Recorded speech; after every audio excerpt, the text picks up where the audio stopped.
Hi, friends. Many of you have reached out and asked, when is your book coming out? When is It's Hard to Kill a Bougainvillea coming out? And sometimes you have a plan, but there's a better plan that you're not aware of. And that's exactly what happened. Last month, I was so fortunate to be one of 8 authors that were invited to participate in a 2-day workshop with Jack Canfield. If that name doesn't ring a bell, or even if it does, you may know him better by the author of all of the Chicken Soup for the Soul books. He sold over 650 million copies of his books. And I probably bought at least, 4 or 5 of them. In any case, his recommendations were amazing. And I have to say that he started out his commentary on my manuscript. We all had to send our manuscripts in advance. His comment on my manuscript. At first, I was so deflated because he said, this is the kind of book I hate to get. And I thought, oh no, it's not so good. He says, because it's so good, I couldn't stop reading it. And I normally don't like to read a whole book before we have these sessions, but I couldn't stop. And he says, this is amazing. The first few pages, the first third of the book, I couldn't stop reading it. It was such detail. I thought I was reading a best-selling author's book. And so anyway, he gave me some tips on what to do. I took it back. I have done everything that he's asked, and we're moving a lot closer to launching the book. So thank you for supporting me in this quest. It was a labor of love, telling the story of my mom, who at 4 years old was orphaned, at 10 years old was sold into slavery by her dad.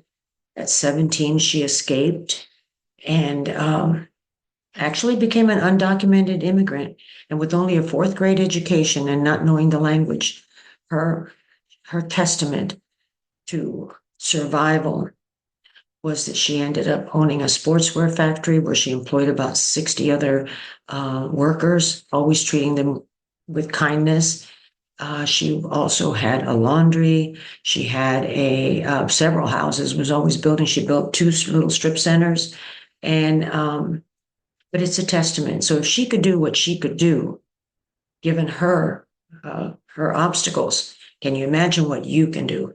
So stay tuned for this amazing story. By the way, Jack thinks it should be a movie. And one of the other presenters, Patty, his right-hand person, said, I see J-Lo playing that role. But I'll be honest with you, I think it's more Salma Hayek than J-Lo, but I'll take either one. It's okay. Thank you, guys, and stay tuned. You're going to hear from Jack Canfield himself now. Let's do this. Let's get so this is tremendous. Everything you shared. I know you've sent, me the book and you sent us the book, and Jack, you want to get some feedback from Jack, get his thoughts? Absolutely. All right. Okay. Um, your book is the one I kind of hate getting because they're so good I can't stop reading them. I don't really want to read the whole book before I give people feedback. Um, but yeah, the first 48 pages are amazing. They're so well written, they're so dramatic, they're so emotionally stimulating. It's just really good. It's like reading a great novel. And Thank then you. the hamburger stand story, or the story, but the one you just mentioned, also the story about the angel.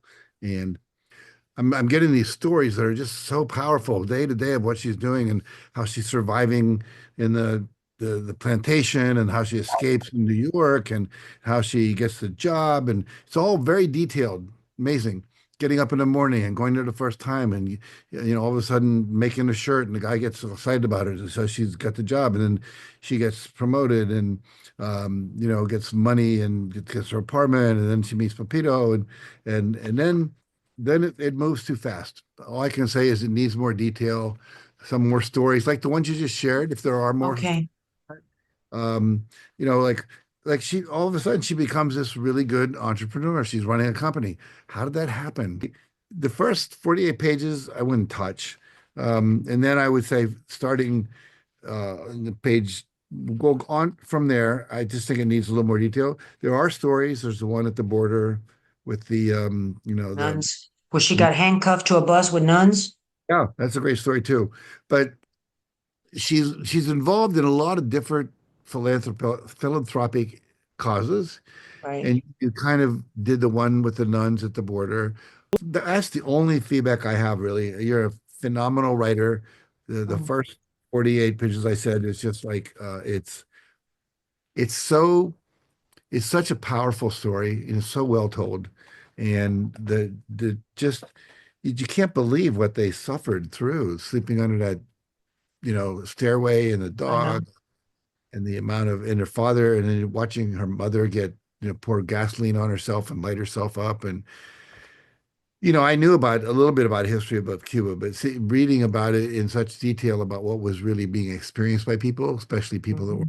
were was insane. Um, so I'm telling you, that first 48 pages is like I thought I was reading like a best-selling novelist novel, It's really good. Thank you.